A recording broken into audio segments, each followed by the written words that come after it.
This is John from caveofprogramming.com. In this tutorial, we're going to take a look at how integers actually are represented in the computer's memory.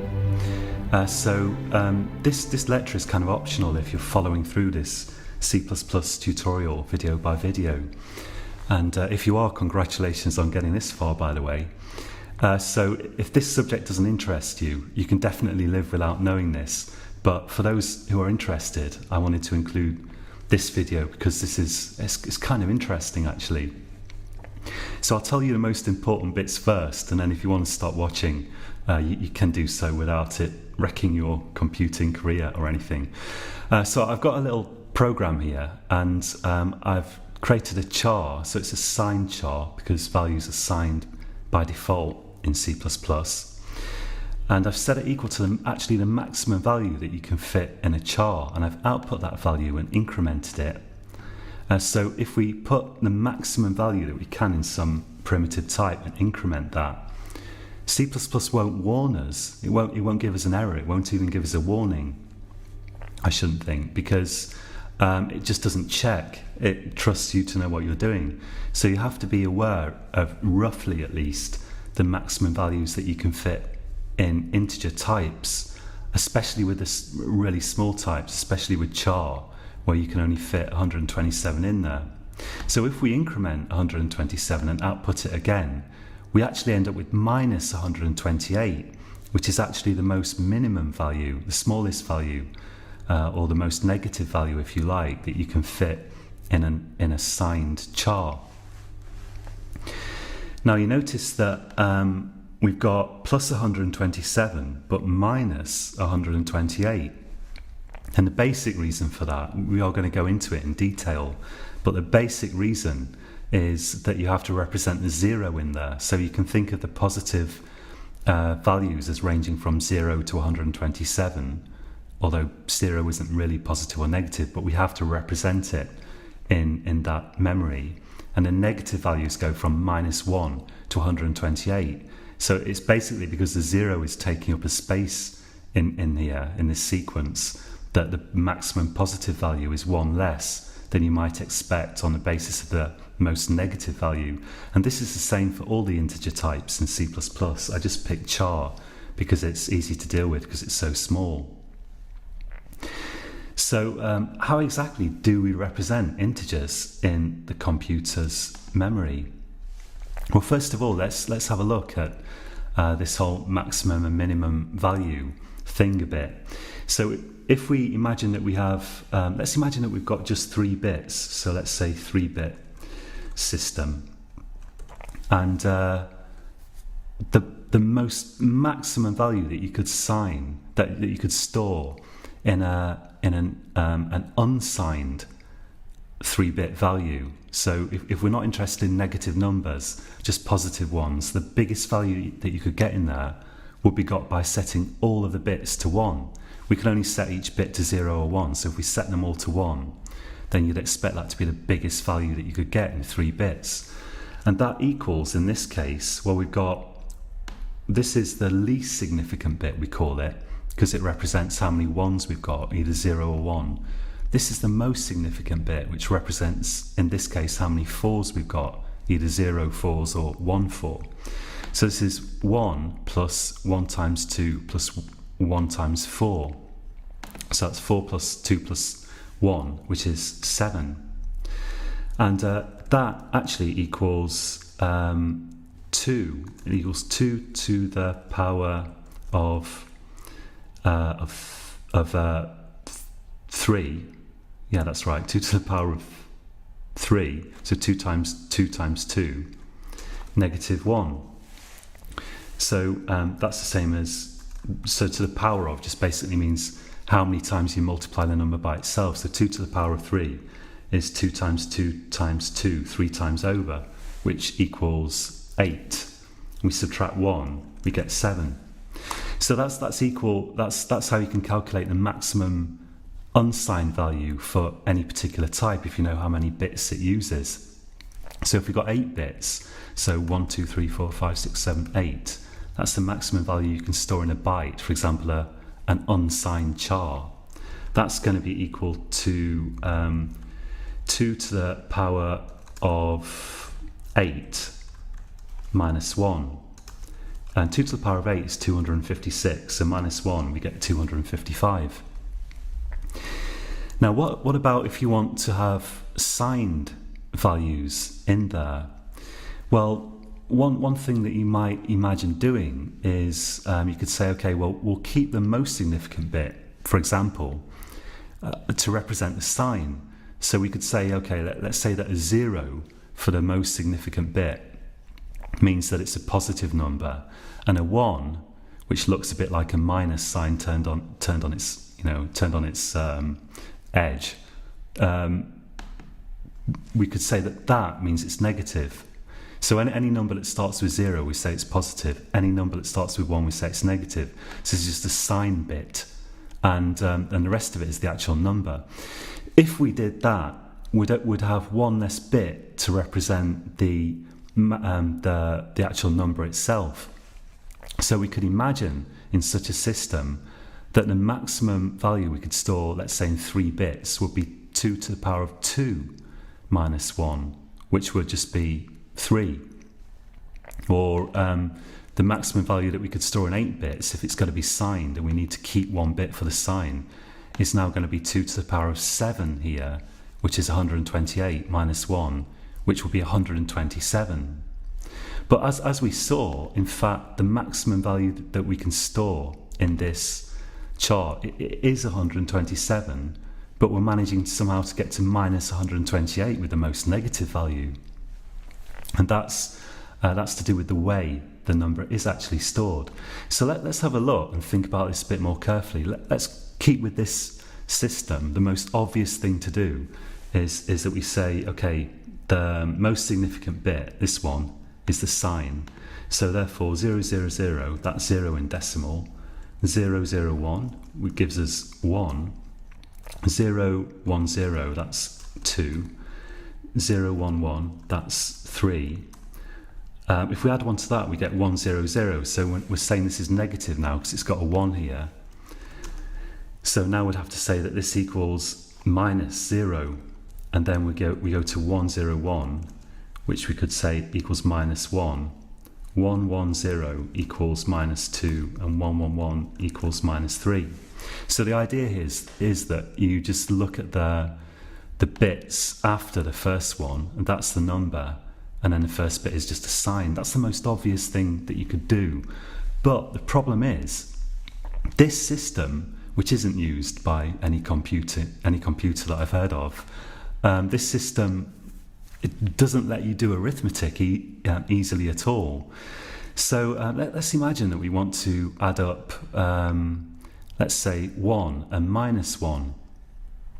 Let's try that. So 001 is 1, and add to it minus 1, which is 101. I'll put zeros for the answer to start with. So this is 1, and we want to add negative 1 equals. Now, binary arithmetic works the same as decimal arithmetic or hexadecimal or whatever you like, but we're most familiar with decimal. If you've got like 1 plus 1 here, we have to add up the rightmost column first. That's like adding 9 and 1 in the decimal system. The answer is 0, and you have to carry a 1. So this gives a 0 in this column, carry the 1. So 0 plus the carried 1 is 1. And then for this column, 0 plus 1 is 1. And what's this equal to? 110, it's minus 2.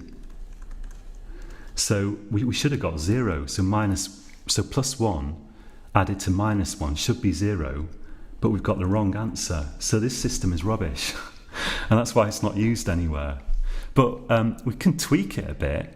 If we tweak it a little bit, we can make we can make arithmetic a lot more easy to do in this system. So it's a system called 1's complement, which again isn't used in many modern computers, but it's a much better system. So in 1's complement, we keep this almost the same as it currently is, but we say that this, what would be the most positive value if it was unsigned, we're going to say that that equals minus 0. And then we're going to make this minus 1, this is going to be minus 2, this is going to be minus 3. So we've got still the negative numbers have a 1 for the most significant bit. Positive numbers have a 0 for the most significant bit. We've just moved the negative numbers around a bit, put them in different places. And we've got a minus 0 here as well. But we had a minus 0 to start with anyway, even in this naive system.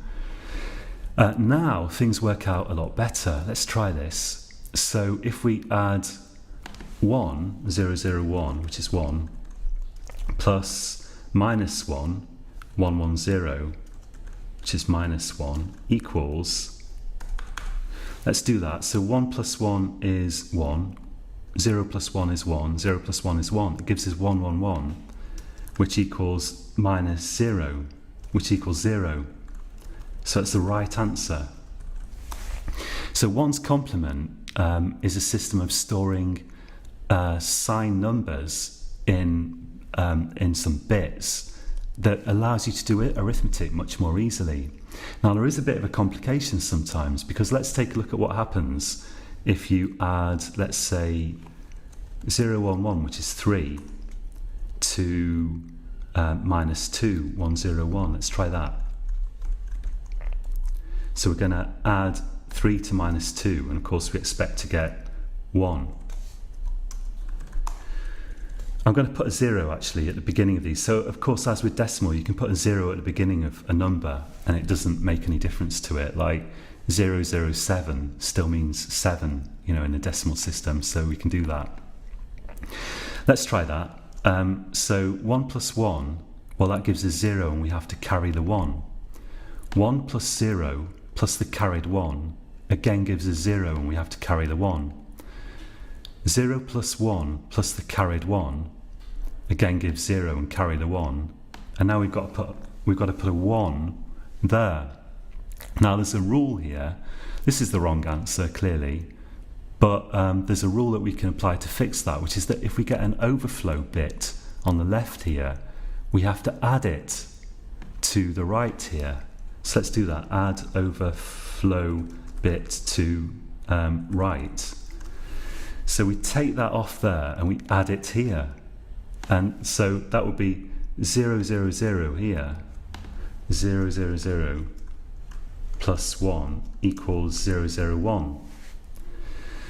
And then we get 0, 0, 1. It's the right answer, because 3 added to minus 2 is 1, and 0, 0, 1, of course, is 1. So if you look at this 1's complement system, it works. It works fine, but we've got, two complications at least. And we haven't looked at multiplication or subtraction or whatever, but I believe that they, as far as I know, they work really well in this system. But the difficulty is that, firstly, we've got 2 representations of 0, so we've wasted kind of one place in the system by representing 0 twice when we could have stuffed another number in there. Another deficiency of it is that we've got to do this extra thing of adding the overflow bit. If we get an overflow like that, we've got to add it on to the right hand, to the least significant bit, in order to get the right answer, and only then does it actually work. And that's why we don't use 1's complement in modern desktop computers. What we use is a system called 2's complement. So let's take a look at 2's complement. I'm going to copy this table because most of it's the same. Let's type this out here. Now 2's complement, so these numbers are all the same, 0, 1, 2, 3. Whoops. So 0, 1, 2, 3. But we say that 1, 1, 1, that's going to be equal to minus 1. And then we're going to number backwards from there. So again, any negative number starts with a 1. Remember, we're just using 3 bits here for convenience, but it's the same idea in 8 bits. Any number that starts with a 0 is going to be positive. And you can see that in this system, the most negative value is actually 1 less than negative of the most positive value, if you see what I mean. So we can go up to 3 for the positive values, but we can go down to minus 4. That's what we see here. We see that we're going up to 127, but we can go down to minus 128. So that's because the computer is actually using this system that I'm about to show you here, 2's complement. Now the advantage of doing this, well, another advantage is that we've only got 1 0 in here, so we haven't kind of wasted a place. But also it turns out that arithmetic is actually easier to do than with 1's complement. So let's try, for let's try adding 2 to minus 2, 110. Let's try that. What we get is, we should get 0. So if we add 0 and 0, we get 0. 1 plus 1 is 0 and carry the 1, just like adding 9 and 1 in decimal. 0 plus 1 plus the carried 1 gives us 0 when we carry the 1 again. So we end up with 1 overflowing. But the difference here is that instead of adding the 1, the overflowed bit, the overflowed most significant bit, instead of adding that to the least significant bit, like with 1's complement, all we have to do is discard the overflow bit, and we get to 0, 0, 0, which is the right answer. So we still have a funny thing going on with the bits, but all we have to do is ignore them, so we don't have to add them anywhere. So it's easier. Addition is easier than in 1's complement. I'm not going to get into subtraction or division or multiplication, but apparently they're also very easy to do in 2's complement. Let's take another example just for fun. So if we take, I don't know, let's take 3. No, let's take 1 or 2. I'll start with 2. Okay, let's do 2 and minus 3, which should give us minus 1. So this is 2, and let's add minus 3. 1, 0, 1, negative 3. Then we get from that 1, 1, 1. It's quite easy to see the answer. We're just adding 1s and 0s in each case, and 1, 1, 1 is minus 1. Right answer. So there we go. And yeah, adding 2 positive numbers or adding 2 negative numbers, it works just the same. The only thing you have to bear in mind is that if you get an answer that's too big to fit in your type, then you are going to get an overflow. It's not going to fit in 3 bits or 8 bits or whatever. But this system, 2's complement, is the way that we represent numbers in the computer's memory, because it doesn't waste any values. There's only 1 0, and it makes arithmetic really natural to do. We just have to discard some overflow bits. Okay, so that's it for this tutorial. My plan now for this course is that there's only one more thing that I can think of at the moment that is really pressing to fit in a beginner's course on C++. That's static variables. So we're going to take a look at that probably in the next tutorial. And after that, I've developed a rather nice plasma explosion simulation program, and I'm going to show you how to make that in the rest of this beginner's tutorial. So that's it for this time, and until next time, happy coding.